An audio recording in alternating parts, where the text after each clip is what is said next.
কীভাবে আলাদা করেছি সেটা বলা খুব মুশকিল, কারণ যেটা আমি বলতে চাইও না, এগুলো যে কোনো অভিনেতার সিক্রেট থাকে। তবে আমি চেষ্টা করেছি দেবালয়ের ভিশনটা ফলো করার। Thanks to Debaloy and thanks to Hoichoi studios যে তারা স্বপন কুমার ও দীপক চ্যাটার্জিকে বড় পর্দায় নিয়ে আসছে, এবং আমরা চেষ্টা করেছি গোটা team, Debaloy and the team, তারা চেষ্টা করেছে এই এক্সপেরিমেন্টটা যাতে দুটো মানে সমস্ত রকম জেনারেশনকেই সার্ভ করে। যারা বড় তারা দীপক চ্যাটার্জি পড়েছেন, স্বপন কুমারের ফ্যান তারা, যারা ছোট তারা এক্সপেরিমেন্টাল এই সমস্ত জিনিস বড় পর্দায় দেখতে পছন্দ করে। তো আমাদের সকলের নিমন্ত্রণ রইল যে 12ই জানুয়ারি থেকে বড় পর্দায় আসুন। আপনাদের কেমন লাগলো সেটা আমাদের জানান, আমরা আমাদের তরফ থেকে চেষ্টা করেছি। তবে হ্যাঁ, বাঙালি তো গোয়েন্দা ভালোবাসে, বাঙালি থ্রিলারও ভালোবাসে, থ্রিলার সিনেমা দেখতেও পছন্দ করে।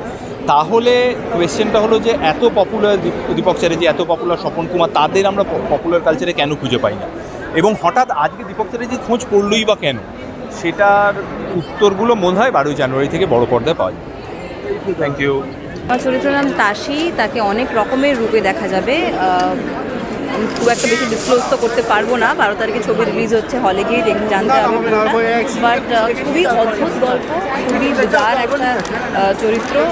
এরকম গল্প, এরকম কাজ আগে বাংলায় আমার মনে হয় না দেখা গেছে।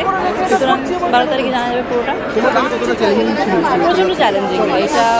এটা তো ফিকশনাল ওয়ার্ল্ড কমপ্লিটলি, তো রিয়ালিটির সঙ্গে এটার যোগাযোগটা খুবই ডিসকানেক্টেড। তো সেই রকম একটা পৃথিবী যেটা দেবালয়দা ক্রিয়েট করার চেষ্টা করেছে, সেটাকে বোঝা এবং সেই পৃথিবীর একটা চরিত্র হয়ে ওঠা খুবই ডিফিকাল্ট ছিল।